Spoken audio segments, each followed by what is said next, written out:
pode se assentar e abrir sua Bíblia em Apocalipse, glória a Deus.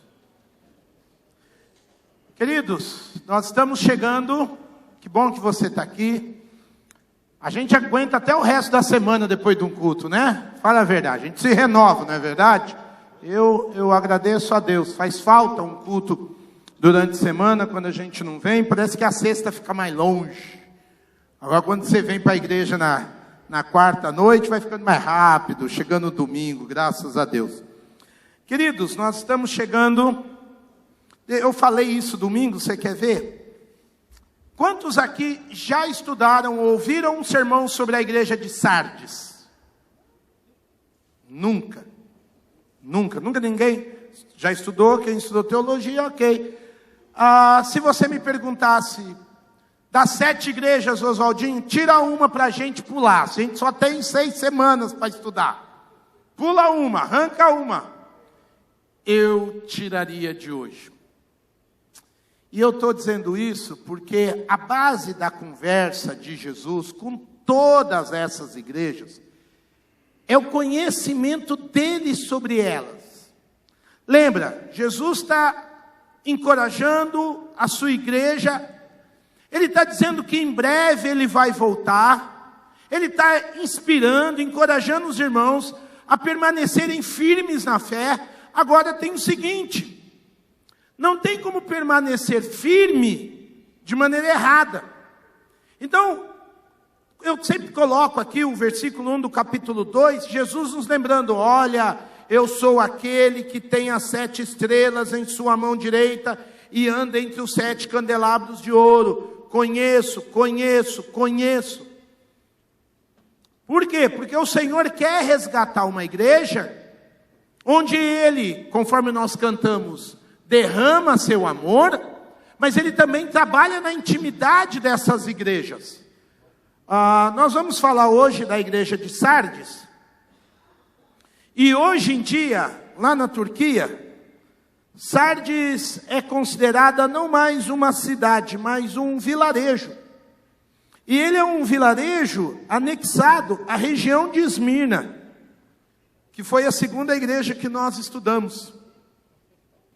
Você, indo para Sardes hoje, você vai ter um grande estádio esportivo, que no ano de 82 ele foi reconstruído, restituído. O pessoal que vai para a Itália visita o Coliseu, né? Então sabe que tem obras no Coliseu há anos, tentando restaurar as ruínas, remontar mais ou menos como foi. Então, se você for para Sardes, você vai ver um grande ginásio esportivo e nada mais. Não tem mais nada da velha época. Porque, infelizmente, a história da cidade e da igreja de Sardes se confundem.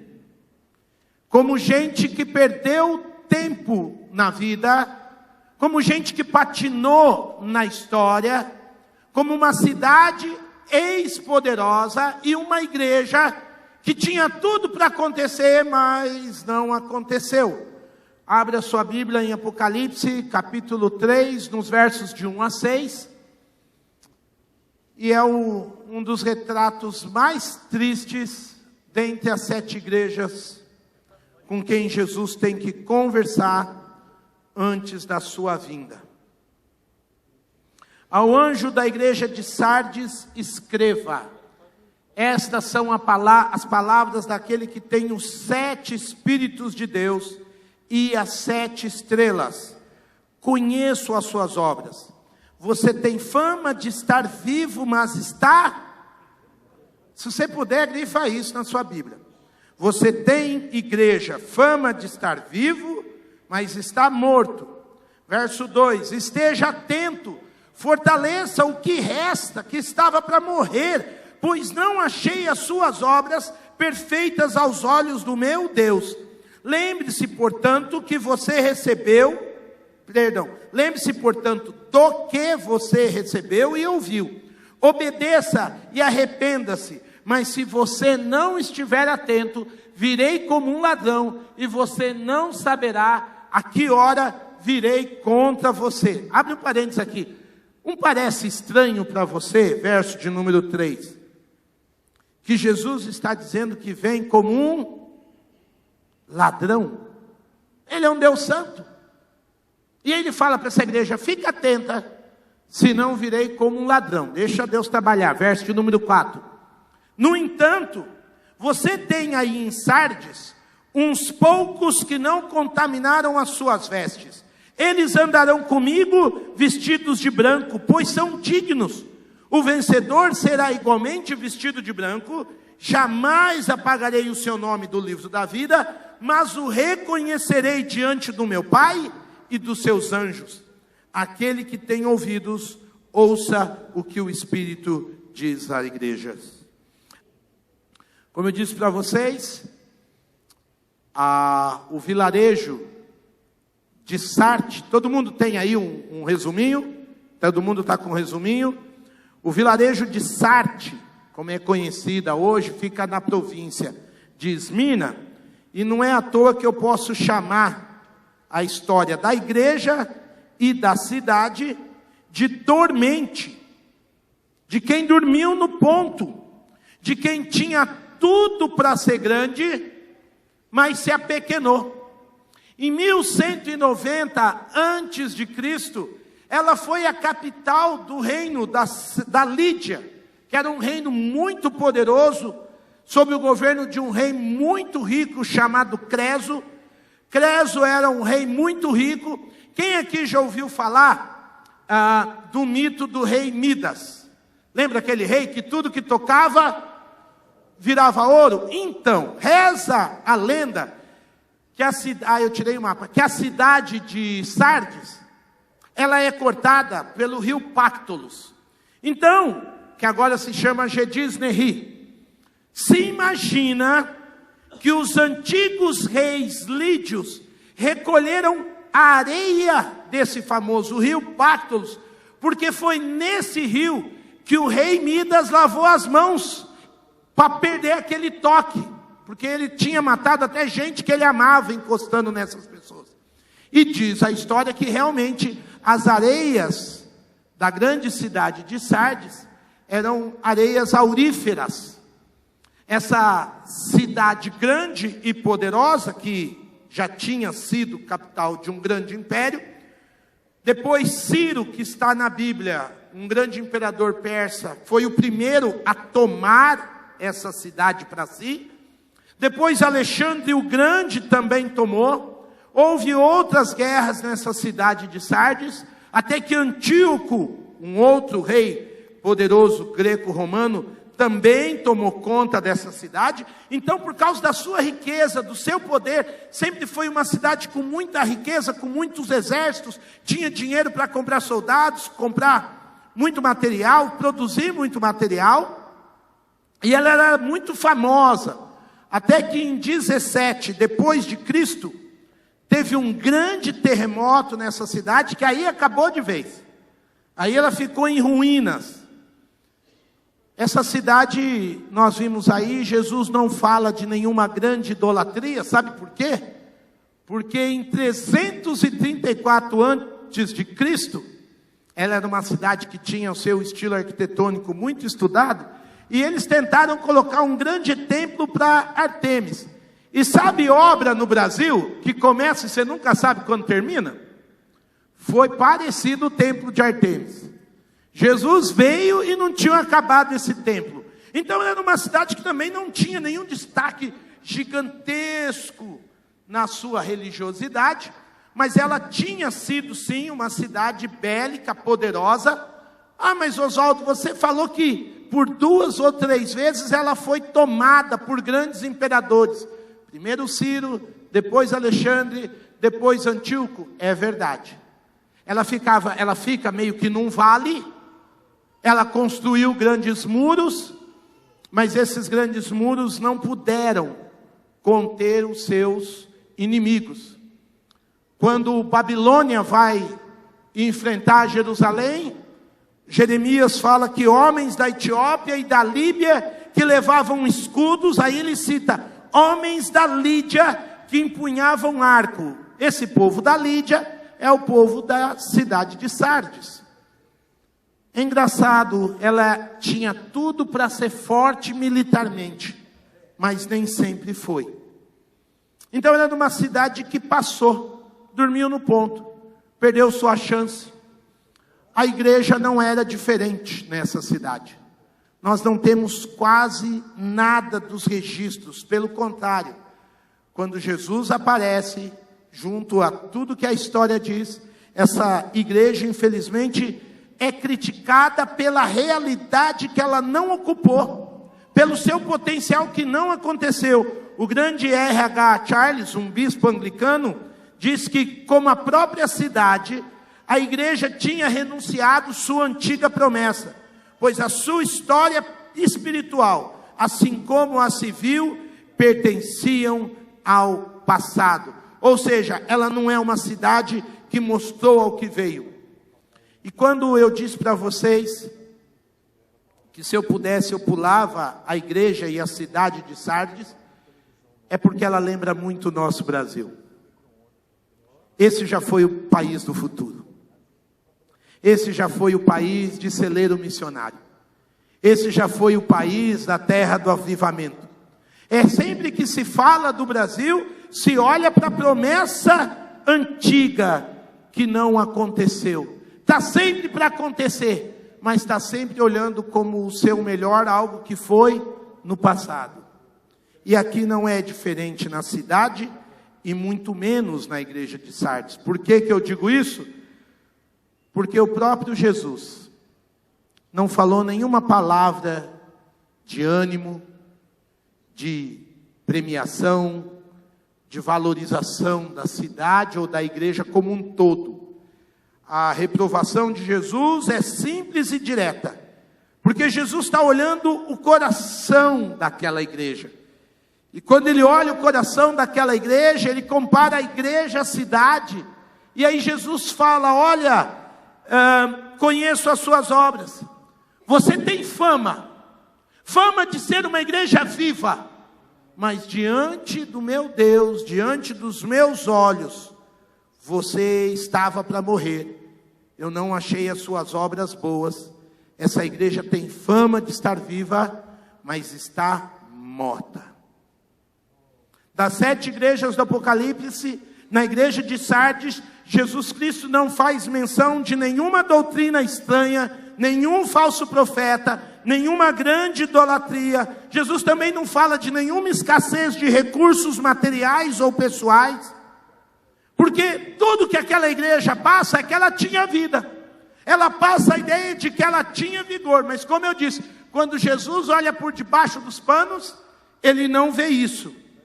Ele vê uma igreja famosa. E eu queria perguntar para vocês, até para tornar o nosso estudo um pouco mais dinâmico, qual deveria ser, na ideia de vocês, a fama daquela igreja? Jesus disse que ela tinha fama de estar viva. Quero ouvir vocês, fala alto. Qual deveria ser a fama de uma igreja viva? Ela era uma igreja que... Fala alto. Fazia boas obras, uma igreja muito generosa. O que mais? Que ela tinha fama do quê? Obrigado, esposa. Oi? Se fosse hoje, era uma igreja que estava na mídia, bombando no Instagram, bombando no Facebook. Ok.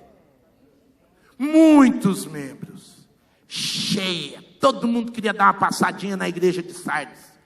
Na mídia, na TV, tinha que botar telão para fora. O que mais que deixou a igreja de Sardes famosa? Evento. Toda hora tinha alguém de nome, sobrenome. Talvez passaram muitos mestres, muitos ensinadores. Jesus não caiu na fama que aquela igreja tinha. Jesus não se deixou enredar pela fama, pela dinâmica, pelos projetos. Pelo contrário, a crítica dele é baseada na realidade daquela igreja. Uma igreja que talvez bombasse, como a moçada fala hoje. Uma igreja agitada, mas aos olhos de Jesus, ela era um cemitério espiritual. Eu coloquei aí no seu resumo.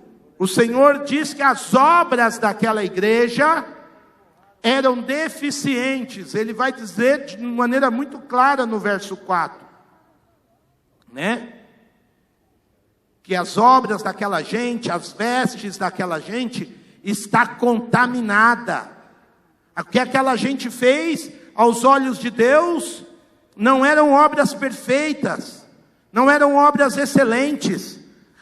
Olha para mim, a reputação daquela igreja era totalmente diferente da sua realidade. A limitação da percepção daquela igreja não trazia orgulho ao coração de Deus. Aquela igreja não estava por si só depressiva. A percepção que se tinha era de uma igreja boa. Mas Deus não olha a aparência. 1 Samuel 16, 7. O homem vê a aparência, Deus vê o coração. Você se lembra quando isso foi dito? Samuel vai lá para a casa de Jessé, ungiu um dos filhos de Jessé, aparece o primeiro filho, crossfiteiro, uma massa de homem, bonito. O nome dele era Samá. Samá era o apelido, porque o nome era Samassa de homem. De lindo, olho claro, cabelão. Na hora que o profeta foi ungir, Deus fala, não é esse. Aí vem o segundo filho. Menino inteligente, segundo ano de medicina na USP. Simpático, gosta das redes sociais, faz investimento na bolsa. O menino já prodígio, com seu primeiro R$1 milhão, com menos de 25 anos. O profeta vai derramar o óleo. Não, também não é esse. E passa cada um dos filhos de Samuel, e não é esse, não é esse. Aí o profeta pergunta para o pai, acabou os meninos? Acabou. Deus fala, não, tem um que está lá no campo, um adolescente, cheirando bode, porque ele faz o serviço mais humilde da família. E o pai lembra, é verdade, tem um lá. Aí vem aquele menino, boné para trás, espinha na cara, roupa de quem estava no campo. Você olhava para aquele menino e falava, isso não vai dar em nada. Isso vai ser um borra-botas. Mas aos olhos de Deus, aquele menino ia ser o maior rei de Israel. Porque quando Deus olha, Deus não vê a aparência, Deus não mede o bolso, Deus não mede a capacidade intelectual, a régua de Deus vai medir o coração. E isso fez toda a diferença. E aí Deus diz para o profeta, não olha para a aparência, Samuel. Essa igreja é a mesma coisa, meus queridos. Quando Jesus botou os olhos nela, e ela vivia, e ela vivia lá em Sardes, animada, alegre, bombando, mas havia impureza escondida. O historiador grego Heródoto chega a dizer que os habitantes de Sardes tinham adquirido uma frouxidão moral e até mesmo licenciosidade ostensiva. Era uma cidade que tudo podia fazer, tudo era normal. E esse mundanismo entrou de tal maneira na igreja de Sardes, que a igreja não percebeu que estava morrendo. O fermento do pecado, da maldade, da iniquidade, da frouxidão moral, tinha tomado conta, levedado toda a massa, que Jesus Cristo vai dizer, se tornou a roupa dessa gente, o jeito de agir, o jeito de se prostrar, contaminado. Vocês não estão percebendo, mas vocês estão podres, vocês estão morrendo, cheirando de maneira necrófila. Ela é o que a gente pode chamar de, hoje em dia, um cristianismo nominal. É uma coisa quase que paradoxal e contraditória. Como é que pode ser um cristão nominal? Alguém que se diz cristão, mas só no nome. Lá em Mateus 8, 22, um dia Jesus chamou um homem para segui-lo e falou, não, me deixe enterrar meus pais primeiro. E Jesus disse, olha, deixe que os mortos sepultem os seus próprios mortos. Quanto a você, siga-me. Jesus está dizendo, tem coisa nesse mundo que está para morrer. Você quer entender a vida? Começa a seguir Jesus. Começa a ter uma relação com Deus viva no seu dia a dia, de tal maneira que você morra para os seus projetos e deixe a direção de Deus tomar conta de você. Lá em Mateus 15, 18, Jesus disse, olha, um dia numa roda que estava todo mundo pressionando ele, querendo ver milagres e maravilhas, Mateus 15, 8. Citando Isaías, Jesus disse, este povo honra-me com os seus lábios, mas o seu coração está longe de mim. Eu posso dizer que essa é a igreja de Sardes. Uma igreja barulhenta, agitada, famosa, na mídia. E o nome que a gente dá para isso é hipocrisia. A boa reputação religiosa agora precisa ser mantida a qualquer custo. Essa gente agora precisa mostrar que é o que é por ser famoso. E eu coloquei para vocês aí, né? A reputação piora na tentativa de manter a reputação. Tanto que Jesus disse para os próprios mestres da lei, em Mateus 23, ai de vocês, mestres da lei e fariseus hipócritas, vocês são como sepulcros caiados, bonitos por fora, mas por dentro estão cheios de ossos e de todo tipo de imundície. Assim são vocês, por fora parecem justos ao povo, mas por dentro estão cheios de hipocrisia e de maldade. A palavra maldade aí, meus irmãos, do grego é anomia. É sinônimo de não, nomia de nomos, de regra. Aquela gente estava na igreja, mas vivendo conforme as suas regras pessoais. A regra da palavra, a regra da doutrina, a regra da igreja sadia, não valia para aquela gente. É gente que vive sem lei, gente que ignora a lei de Deus, gente que despreza, viola a vontade de Deus, e por isso vai viver em maldade, em iniquidade. Nunca matou, nunca roubou, nunca traficou, mas a maldade está ali presente, fazendo aquilo que dá na cabeça, fazendo aquilo que dá no coração. Alguém diz, isso é certo, não é, para mim é errado. Não, isso é errado, não, para mim isso é o certo.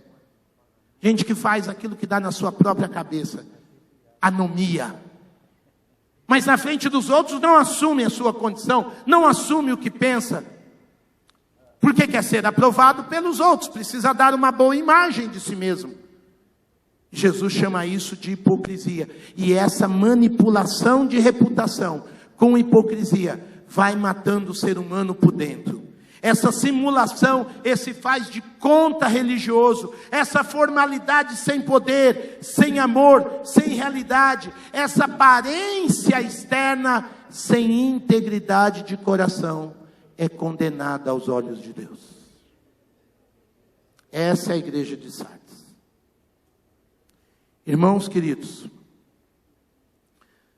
não é fácil fazer uma análise desse texto olhando para a realidade do que a gente tem hoje no Brasil. Eu confesso aos irmãos que eu pedi muita graça de Deus antes de pregar essa palavra, porque eu conheço esse contexto da competição religiosa. É um bichinho que ataca pastores. É um bichinho que ataca pregadores. Eu estava me lembrando que no ano de 2008, 2009, uma pessoa se ofereceu para agenciar a minha carreira de pregador. Eu falei, como é que é? Não, Oswaldo, me deixa fazer a sua agenda de pregações. Eu vou fazer sua agenda porque você tem que sair por aí, tem muito lugar, tal. Como se fosse um verdadeiro artista. A pessoa que me ofereceu, ela era empresária de um artista. Esse irmão tinha gravado um DVD na nossa igreja. Naquela noite eu preguei. E ela veio me oferecer para orientar a minha carreira. Eu falei, eu nem sabia que eu tenho carreira, dona. Eu sei que eu tenho ministério. Eu sei que eu tenho um chamado, uma vocação espiritual, contemplativa, carreira. Não, a gente faz um contrato, você me passa só um percentual. Eu falei, irmã, eu vou pregar em lugar que eu nem sei. Esse mês que passou, eu fui pregar num lugar simples, eu deixei a oferta lá. Não tive coragem de pegar a oferta. Eu entendi o amor dos irmãos e devolvi, graças a Deus. Então nós vivemos um mundo, irmãos, que a igreja de Sardes está mais presente do que vocês imaginam. Eu tenho temor de Deus para falar das coisas que às vezes a gente sabe em relação à editora evangélica, em relação à imagem dos evangélicos. Tanta coisa que é produzida mundo afora, como se fosse um ímpio. Só que põe o título de gospel e, entre aspas, santifica tudo. Mas não é assim que a banda toca ao coração e aos olhos de Deus. Jesus não dá para essa igreja nenhum conselho. Ele dá para essa igreja remédio. E remédio é algo ruim. Remédio é algo que você não gosta. Remédio é algo que, como é que é aquilo que fala? Se não matar, te fortalece. Quando o papai passou pela quimioterapia, ele estava a fim de desistir, porque falar, eu vou lá, eu volto pior. E é verdade, os irmãos que fizeram sabem do que a gente está dizendo. E o remédio de Jesus Cristo aqui, não é simples não. Jesus direciona de forma muito direta, 5 breves e secos direcionamentos. Por quê? Porque quem está morto não tem tempo, irmãos. Você não dá chazinho para quem está morrendo. Você dá chazinho para menino que está mais ou menos, para velho que tomou uma friagem. Aí você dá um chazinho que recupera. Agora, para quem está morrendo, é remédio pesado. E Jesus deu para a igreja de Sardes 5 direcionamentos. Esteja atento, fortaleça o que resta, lembre-se, obedeça e arrepende-se. Uma igreja que não tem opção, ou faz essas 5 coisas ou vai acabar de morrer. Nem a fama vai ficar. E hoje, quase 2000 anos depois, é muito fácil a gente analisar o que deu o resultado. Era uma cidade, virou uma vila. Tinha tudo para ser realmente frutífera, profícua, resplandecente. Mas se tornou realmente nanica. Sumiu. Jesus, quando dá um remédio, ele diz para aquela igreja, muito pensando, verso de número 4. No entanto, você tem aí em Sardes uns poucos que não contaminaram as suas vestes. Eles andarão comigo. Jesus está falando de maneira clara para aquele grupo pequeno que permaneceu fiel em meio às corrupções, em meio às maldades, em meio às hipocrisias. Deus sempre trabalhou com um remanescente fiel, aleluia. A história bíblica diz que Deus nem sempre trabalhou com a multidão, foram raras as vezes. Na maioria ele trabalhou com a minoria. Manda 10 espias, 2 tem o relato verdadeiro da terra. Quer mandar fogo na terra, quer mandar um dilúvio, tem uma família para resgatar, a do Noé. Aí sim, quer mandar fogo na cidade, tem uma família para salvar, a de Ló. Há 2 semanas atrás eu falei do Elias, né? Elias foge para a caverna dizendo, Deus, todo mundo te abandonou. Deus fala, não, Elias, tem 7.000 que estão fiéis. Aí o povo de Deus foi levado para a Babilônia, ficou de 70 anos de castigo lá. Em vez de purificar a Babilônia, se contaminaram. É hora de voltar, mas para voltar para Israel tem que largar a mão das coisas da Babilônia. Mas o povo se aderiu à Babilônia, gostou. Está quase indo atrás dos deuses, dos falsos deuses. Aí Isaías, lá no capítulo 7, verso 3, fala de um remanescente fiel que vai voltar para Jerusalém, com o coração sério em Deus. E aí ele batiza um filho dele, chamado Sear-Jazube. Porque Deus tem um grupo pequeno, mas fiel no meio da confusão. Nós precisamos ser essa igreja hoje em dia. Abrir mão da fama, se necessário for. Abrir mão de pensar que é a mídia que nos aprova no que a gente faz ou não faz. Não confundir frutificação com quantificação de gente. Não confundir encontro santo com evento. Pode até ser um evento, mas ele tem que ser antes de tudo um encontro santo. Por isso que a primeira palavra de Jesus, as duas primeiras pílulas desse remédio, é para com esse remanescente fiel. E ele vai dizer: esteja atento à compreensão de que este grupo que ainda não dormiu, esse grupo que ainda não se contaminou, precisa estar atento. E atenção e vigilância é uma coisa que Jesus Cristo falou no seu ministério o tempo todo. Ele falou para os seus discípulos estarem atentos para não fugirem da sua vontade. Ele falou para vigiar e orar, mantendo acesa a tocha, porque não se sabe a hora que ele voltaria. Lá em Lucas 12 ele conta duas parábolas, uma das noivas, outra dos trabalhadores. E como eu disse para vocês, por duas vezes a história da igreja de Sardes foi de que um ladrão veio e a falta de atenção dos soldados fez com que a cidade fosse invadida. Como eu disse, a primeira em 549 a.C., quando Ciro invade Sardes, tinha muro, tinha arma, mas os soldados da vigília cochilaram. Ela era tão poderosa que ela falava: ninguém vai invadir a gente. E Ciro mandou um grupo de soldados na madrugada, e a cidade de Sardes, em 549, foi invadida. Aí você fala: então essa cidade aprendeu a ser vigilante, essa igreja aprendeu a ser vigilante. Não! Em 218, também antes de Cristo, Antíoco, através de um grupo militar de Creta, segundo a Internacional Bíblia Standard, também, a enciclopédia, não Bíblia, perdão, invadiu de novo a igreja de Sardes. Então quando Jesus fala: fiquem atentos, porque senão eu virei como um ladrão, é uma história que a cidade pegou rápido.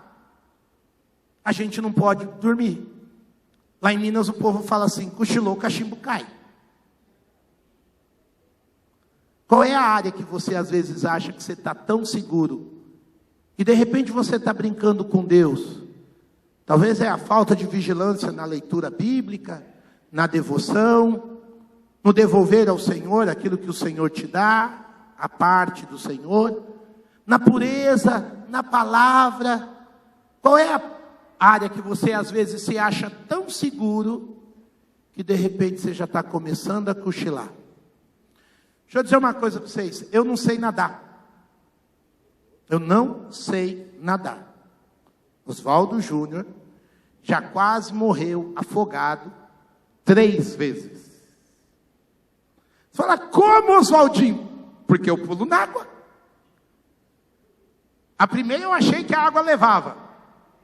A segunda eu estava no projeto missionário no Uruguai, fomos fazer um batismo. Aí estava dando chão, eu fui indo. Depois estava um calor danado. Aí aquela coisa, batizamos o povo. Depois do batismo, o pessoal brincando. Aí estava dando pé. Aí eu caí num buraco de argila. O pessoal precisou fazer fileirinha para me puxar, porque cada um que ia tentar me puxar afundava. E a terceira eu não vou contar, porque foi mancada. E foi junto do acampamento da igreja. Então assim, eu mirei que dava para pé, aí eu pulei do negócio lá em cima, justo onde eu mirei não é onde eu caí, eu quase morri. Aí você fala: Oswaldo, e você não foi aprender a nadar? Não. Aí você fala: Oswaldo, e você ainda vai no mar? Eu amo. Você está pedindo,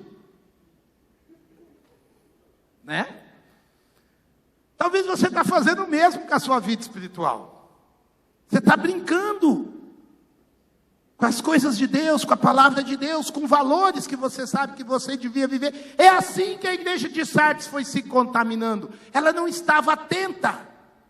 Segundo remédio, segunda pílula, olha o que Jesus disse: fortaleça o que resta e que estava para morrer. Você precisa edificar, você precisa estimular.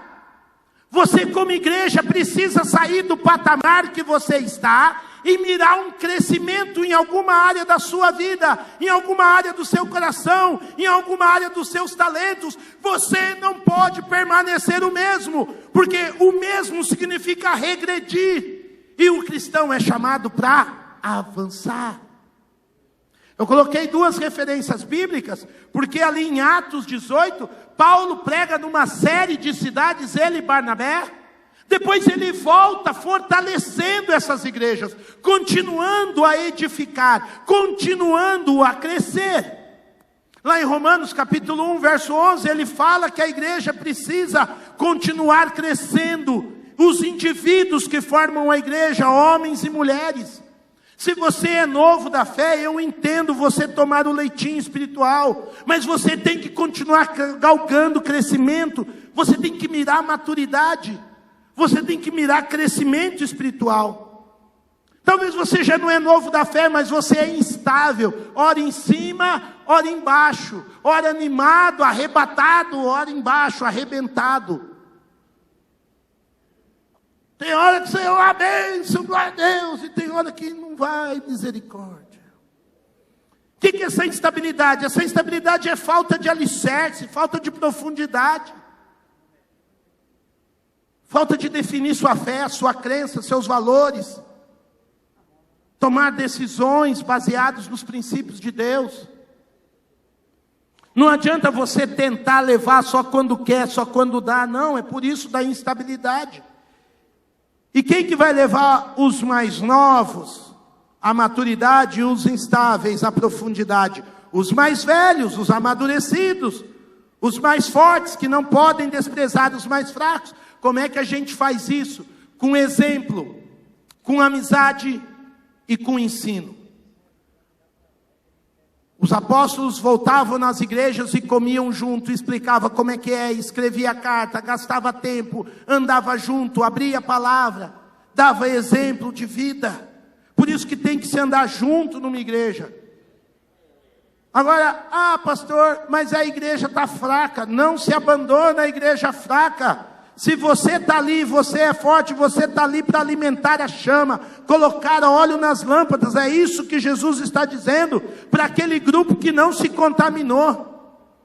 Aquele grupo que não se contaminou, Jesus está dizendo, fiquem atentos, mas fortalece teus irmãos, fortalece quem está enfraquecido, pega os seus dons e põe para fora, acha um jeito de incrementar a coisa, dá uma roupagem nova, dá um colorido novo, mas seja profundo e fortaleça teus irmãos. Esse negócio de mudar de igreja porque está fraco, não é bíblico não, irmãos. Eu podia citar uma familiar nossa, que está na mesma igreja há 30 e poucos anos. Sai liderança, entra liderança, e a igreja está indo. Aos olhos de muitos homens, aquela igreja naquele bairro é um fracasso. Mas eu que já preguei e ando com algumas pessoas, eu vejo a fidelidade daqueles irmãos ali lutando por essa igreja. E todo ano eles batizam gente. Todo ano gente conhece Jesus. Todo ano gente volta para a casa do Senhor, às vezes nem fica ali. Mas aquela igreja está lá como um farol na escuridão, sendo luz de Cristo Jesus.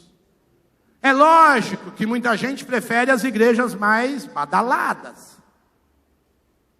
Mas você está indo lá para quê? Na badalada?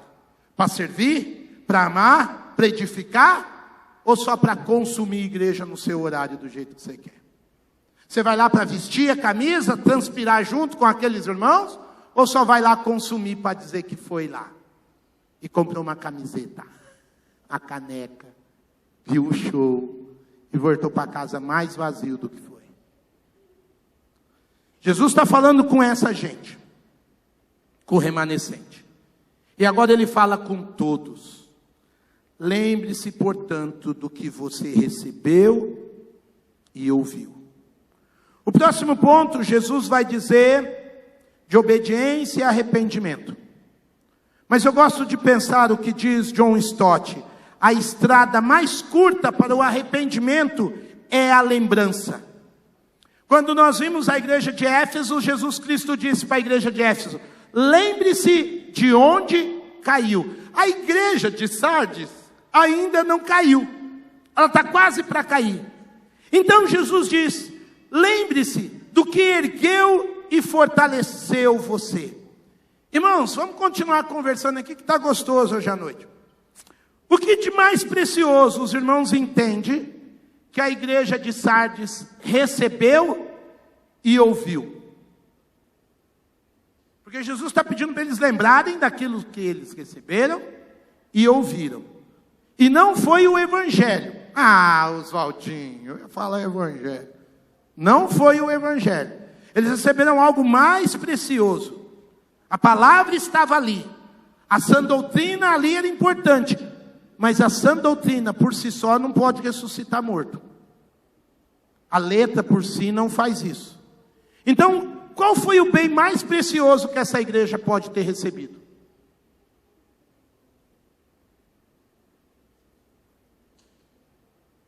Fala aí, gente. Fala aí, Ricardinho. Peguei no seu pé. O que você acha que foi, Ricardo? Você está bem com a labirintite hoje? Porque o Ricardo, ele é músico da igreja e toca assim, parece que ele tem labirintite. E não para. Eu vejo ele sentado lá. O que você acha que foi de mais especial que essa igreja recebeu, Ricardinho? Fala aí.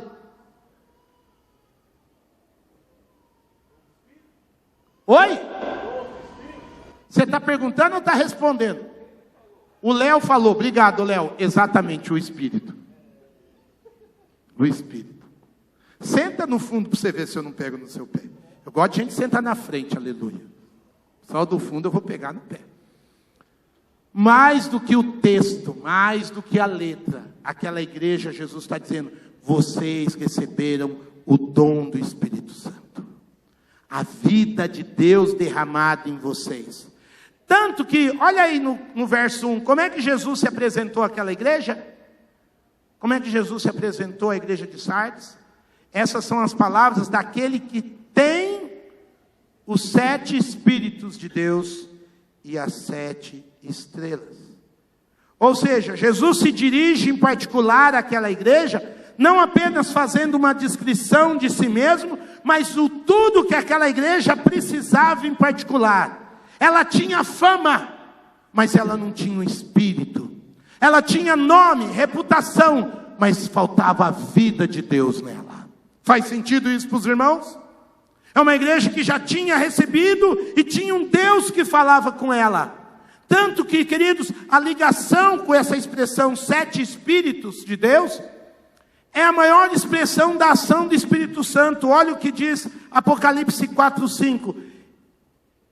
Que ali junto ao trono branco estavam acesas 7 lâmpadas de fogo, que são os 7 Espíritos de Deus. E depois fala de Jesus Cristo ligado a esse Espírito. Ele tinha 7 chifres e 7 olhos, que são os 7 Espíritos de Deus enviados a toda a terra. É uma descrição diferente do Espírito Santo. Nós não estamos muito familiarizados com o hebraísmo aqui envolvido, mas a maioria das pessoas lembra, né? O 7 é símbolo de perfeição. Por quê? Porque é a ação plena de Deus. O Espírito Santo põe na gente vontade de vir buscar a Deus. O Espírito Santo transforma a nossa oração, o nosso gemido em oração. O Espírito Santo ilumina o nosso entendimento para a justiça, para o juízo, para a misericórdia de Deus. O Espírito Santo traz o quebrantamento. O Espírito Santo traz o ânimo, traz a alegria, traz os dons. Então, quando fala dos 7 Espíritos, está dizendo de todas as dimensões da ministração do Espírito Santo. Aleluia. Eu cansei. Ele é amplo demais, ele é maravilhoso demais. Dá um glória a Deus nessa hora. E aqui Jesus Cristo está dizendo, vocês já receberam o Espírito, ele age plenamente em vocês. O Richard Trent, um outro estudioso, vai dizer, o Espírito Santo é visto não tanto em sua unidade pessoal como mas sim em numerosas ministrações e as expressões das suas energias. A igreja precisa se lembrar hoje, no presente, da presença, da voz, da direção, do trabalho do Espírito Santo em nós. E por que essa igreja está morrendo? Porque ela apagou o Espírito. Isso é possível, Oswaldinho? Olha o que diz o texto bíblico. 1 Tessalonicenses 5,19, Paulo escrevendo à igreja de Tessalônica diz, não apaguem o Espírito. Escrevendo à madura igreja de Éfeso, capítulo 4, verso 30, não entristeçam o Espírito de Deus. Em Atos 7,51, é ensinado que tinha um povo ali resistindo no discurso de Estevão. Estevão está falando de Jesus, Estevão está cheio de Deus, mas ele está vendo a dureza de coração, e ele denuncia que aquela gente está resistindo ao Espírito. Mais para frente em Atos, em Atos 5, Pedro vai dizer que Ananias mentiu ao Espírito Santo. Como é que uma igreja perde a sua vitalidade? Como é que uma igreja perde o seu amor? Como é que uma igreja perde a sua vida? Cometendo essa insanidade, matando a si mesma. Por isso que às vezes eu tenho irmãos queridos que viajam para a Europa, gostam de ir onde a reforma protestante começou, e lá onde a doutrina foi resgatada, onde a sã doutrina foi ampliada, virou museu. Era para ser igreja, virou boate. Era para ser uma igreja que prega a palavra, virou restaurante. Nós estamos falando da Holanda, falando da Alemanha, falando de onde o berço da reforma protestante que bateu de frente com Roma. Lugar onde se ensinou Bíblia com profundidade. Mas por uma série de coisas, essa mesma igreja moderna foi perdendo a direção do Espírito de Deus. Abraçou a letra, abraçou dogma e perdeu a sua própria vida.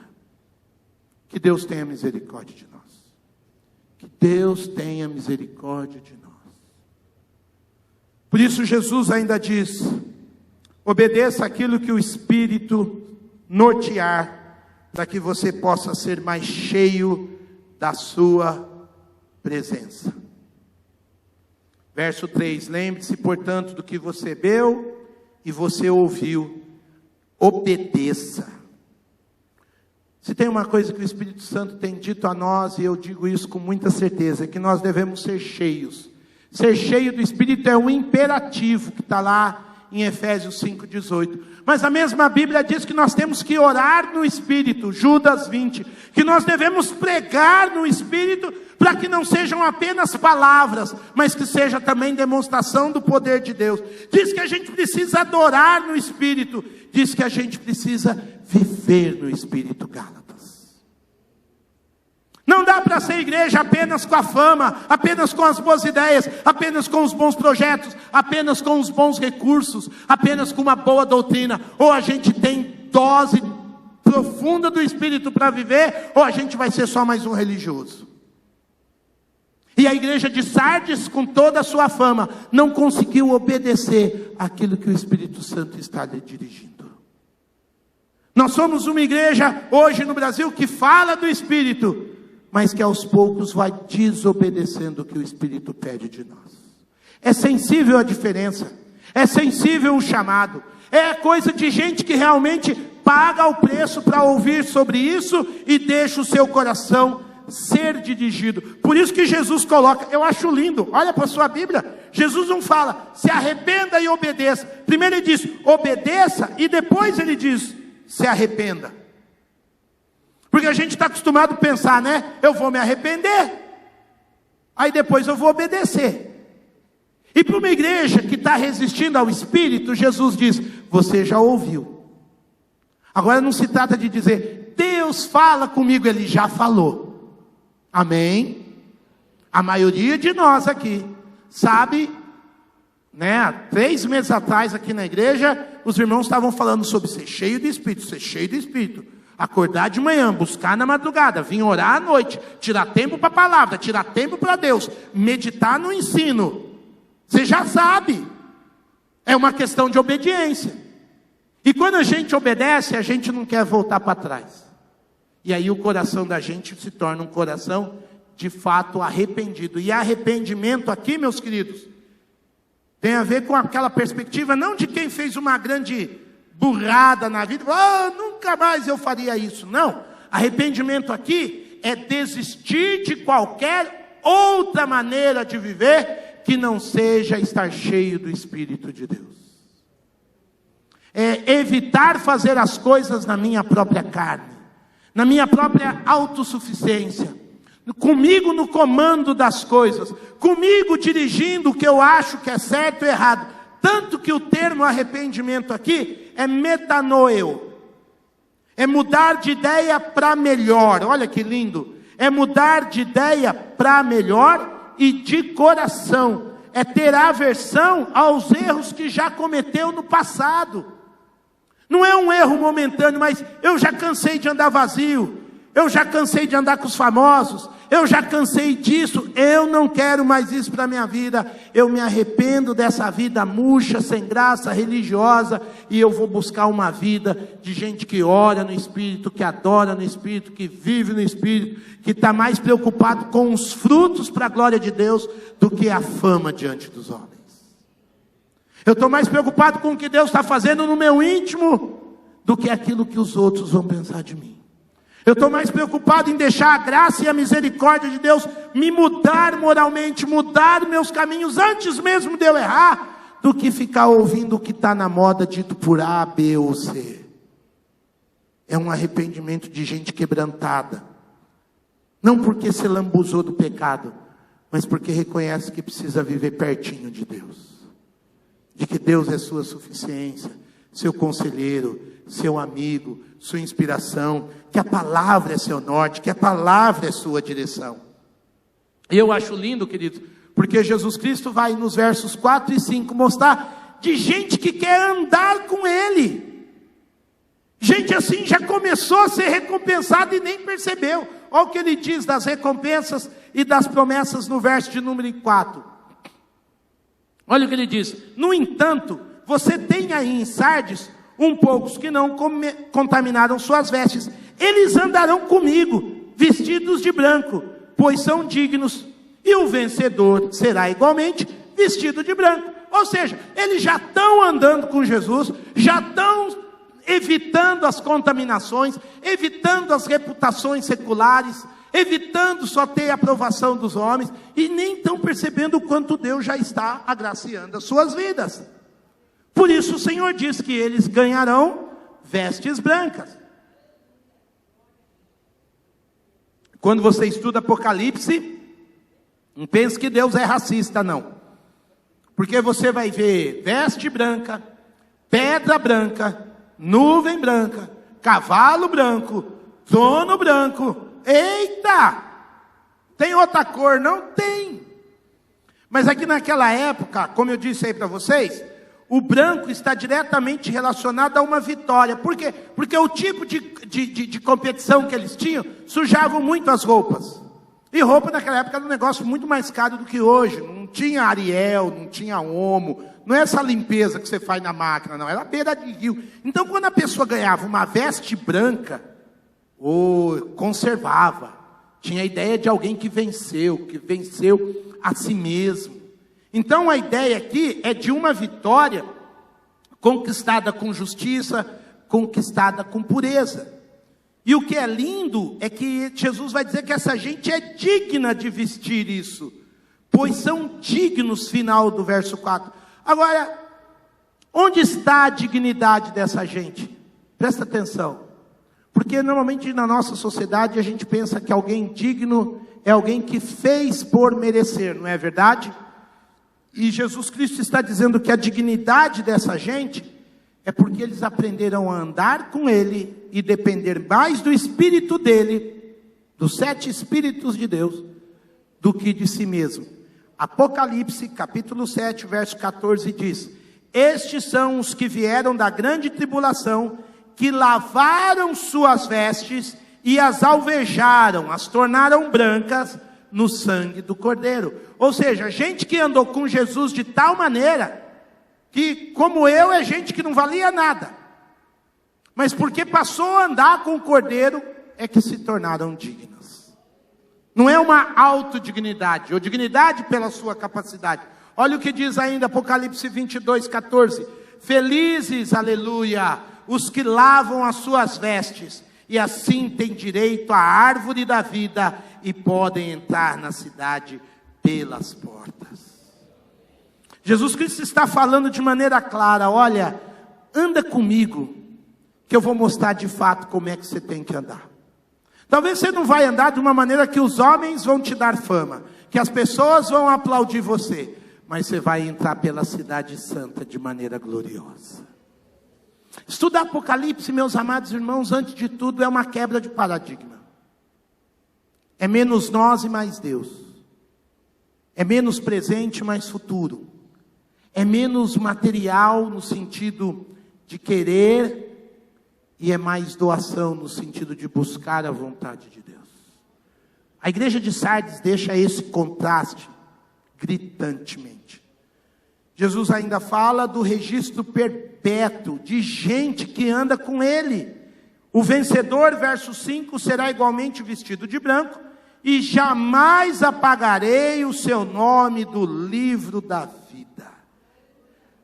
Por trás do livro, meus queridos, há uma grande verdade. Talvez na última quarta-feira do mês, quando a gente já acabar as 7 igrejas, eu venha compartilhar com os irmãos sobre o grande livro que está no capítulo 5 de Apocalipse.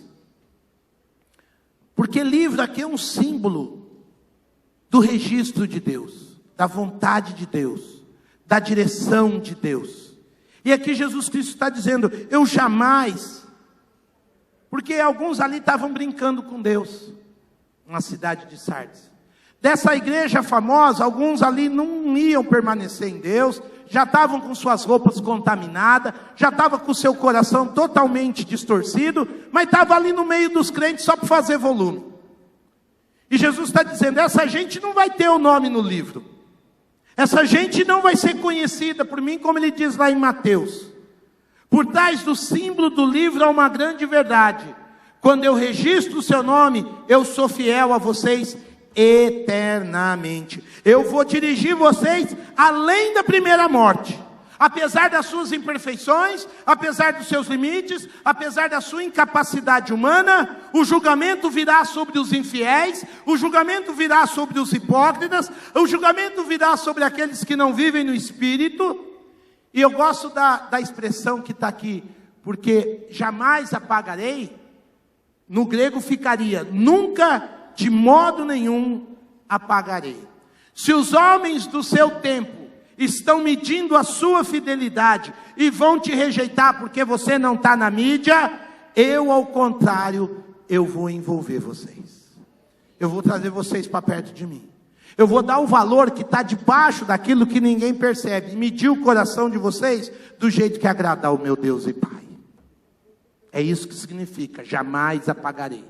Vocês vão passar por lutas, vocês vão ter que provar a fé, mas jamais. E ele termina então falando, por isso que eu disse, desse relacionamento com o Pai.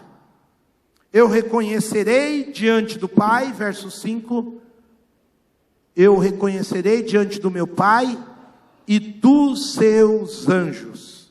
Amados irmãos, quando Jesus fala desse reconhecimento, ele está falando de gente que abraçou o seu próprio ministério, gente que se envolveu com Jesus, que lá em Mateus capítulo 10, verso 32 e Lucas 12, 8, por 2 vezes no Evangelho, Jesus diz, quem me confessar diante dos homens, eu também confessarei diante do meu Pai. Quem me confessar diante dos homens, também o Filho confessará diante dos anjos de Deus. E aqui ele pega as 2 citações. Por quê? Porque gente que confessa Jesus, é gente que faz da sua vida, uma vida de propósitos a Jesus. Ainda que muitas vezes a reputação e o reconhecimento humano estão em contradição com a vontade de Deus. Parece que hoje em dia você, para ser reconhecido como um grande cristão, tem que falar alguma coisa muito extraordinária.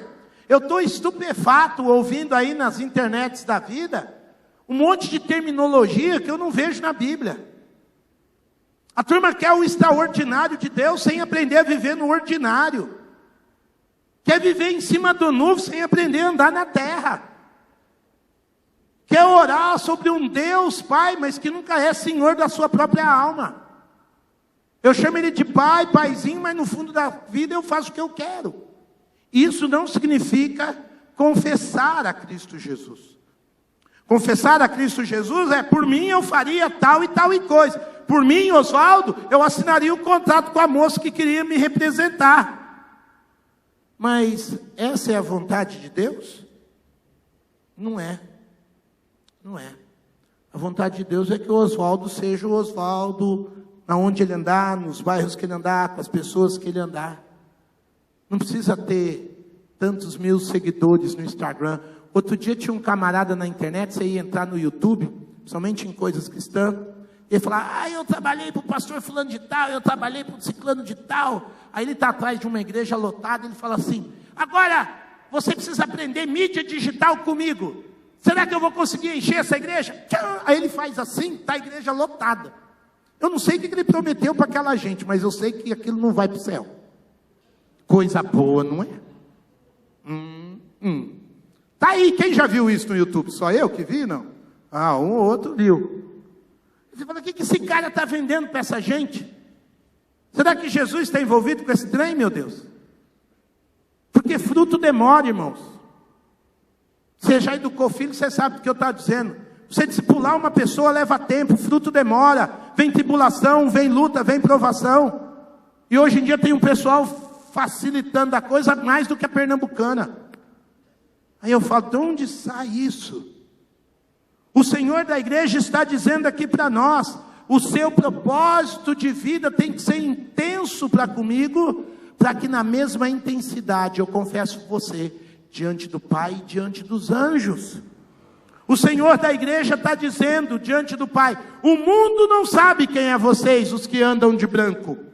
Mas Ele vai dizer para o Pai, Pai Celeste, estes aí são meus. Pai Celeste, esses são os meus vencedores. Não se deixaram contaminar, não andaram pela fama, não abraçaram qualquer coisa como se fosse meu nome, porque nem todo que me diz Senhor, Senhor entrará no reino dos céus, mas os que lavarem as vestes no meu sangue entrarão por essas portas.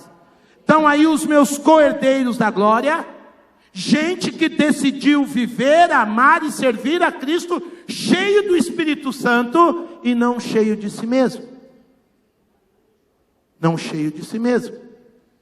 Religião é um negócio que faz a gente se orgulhar. Vida no Espírito é algo que nos esvazia de nós. A igreja de Sardes nem existe. Alguém disse que passando por lá, não se encontra mais gente que confessa o nome de Jesus. Parece que o Senhor realmente veio como um ladrão. Pegou aquela gente cochilando. As lâmpadas da vida sem óleo. Corações apagados. Contaminados. Só que isso se repetiu em várias cidades da Europa, onde o protestantismo cresceu. Em várias cidades dos Estados Unidos, que outrora enviaram missionários. E meus amados irmãos, parece que isso já está chegando na nossa terra. Parece que isso já está chegando na nossa região. Você conversa com pessoas frustradas, decepcionadas com Deus. Porque mais hora menos hora, tiveram que conhecer que a reputação de igrejas vivas era na verdade igrejas mortas. Onde eu estou nisso? Onde você está nisso? Semana que vem nós vamos ver a igreja de Filadélfia. E eu gosto de pensar na igreja de Filadélfia porque às vezes você viaja, você vai pregar na igreja batista Filadélfia de não sei onde. Igreja presbiteriana Filadélfia. Comunidade evangélica Filadélfia. Eu nunca vejo igreja evangélica de Sardes. Não tem. Igreja presbiteriana de Sardes. Ninguém põe nome de Sardes em nenhuma igreja. Filadélfia tem um monte. Por que será? Vamos ficar em pé. Hoje é noite para você pedir misericórdia de Deus. A palavra-chave da igreja de Éfeso era amor. Da igreja de Pérgamo, sofrimento. Da igreja de Tiatira, santidade. E da igreja de Sardes, realidade. A gente só vai colher verdade de Deus quando a gente planta uma realidade cheia do Espírito Santo. Amado Deus e Pai, eu te agradeço pela liberdade que a gente tem de abrir a Tua Palavra. Por esse tempo precioso e livre que a gente tem de falar das Tuas grandezas, de dizer o nome de Jesus com liberdade, de poder nos reunir com festa, com gratidão, com cânticos, com adoração. Ó Pai, é tão bom quando a gente se congrega e vê a Tua fidelidade a nós, derramando da Tua doçura, gente que chegou cansada, saindo animada, gente que chegou em dúvida, saindo com fé, gente que chegou, ó Deus, às vezes pedindo orientação e saiu nessa noite com resposta para o coração. Independente do pregador, independente do mensageiro, foi o Senhor que atuou na igreja, foi o Senhor que consolou o coração, foi o Senhor quem trouxe cura, foi o Senhor quem trouxe desafio, foi o Senhor quem falou na nossa alma, e eu tenho certeza disso. E nós só podemos te engrandecer, te exaltar, mas de coração arrependido e quebrantado nós clamamos: acende o fogo em nós, ó Deus. Não deixa o óleo da nossa lamparina apagar, Senhor. Não deixa ele nem chegar na metade. Não deixa a nossa intimidade ser esvaziada, ó Deus. Não deixa que o nosso coração se confunda na busca por Ti, pela reputação, seja por uma igreja cheia, seja pelos aplausos, seja pelo número de amigos, seja por tanta coisa acontecendo. De forma alguma, não deixa que a nossa realidade seja de um zumbi, gente que está morta pensando que está viva. Livra-nos do engano, livra-nos da mentira, que a nossa realidade seja aquela do nosso quarto, de falar e ouvir o Teu Espírito, de buscar e a palavra responder, de chorar aos Teus pés e ter o consolo desse Espírito doce, santo e santificador que é o Senhor nas nossas vidas. Ó Pai amado, nós temos já exemplos históricos de igrejas que perderam o tempo, em países, em cidades, em lugares onde o avivamento veio, o povo se quebrantou, gente se converteu, mas depois de um tempo, ó Deus, o fogo passou. Que não seja essa a nossa história, que não seja esse o nosso legado às nossas gerações futuras, que a história do Teu povo seja uma história de progresso, de crescimento, de maturidade, de quebrantamento, de frutificação, de avanço, de unção após geração, uma unção nova e fresca da Tua glória. Ajuda-nos, principalmente nós como mais velhos na fé, a encorajar, a passar esse bastão com alegria, a passar esse bastão com fervor, a passar uma nova unção para as novas gerações. Ver meninos e meninas ardendo pelo Teu Evangelho, ver uma igreja que chama por Ti, de dia, de noite, nas escolas, nas ruas, nas praças, nas repartições públicas, e não apenas na igreja, e não apenas no evento, não apenas no movimento, não apenas, ó Deus, quando as câmeras estão ligadas, mas lá no quarto em secreto, onde ninguém vê, buscando a Tua face, buscando a Tua glória, buscando ser cheio da Tua presença, deixar o Teu óleo escorrer pelas nossas vidas e atingir uma nova geração para a glória, para a honra. E quando o Senhor voltar, encontrar uma igreja que está realmente vestida de branco para a Tua honra, para a Tua glória, para Teu louvor. É o que nós oramos gratos por essa noite, pelo privilégio de abrir a palavra e de ouvir a voz do Teu Espírito. Em nome de Jesus. Amém, amém e amém. Que Deus abençoe.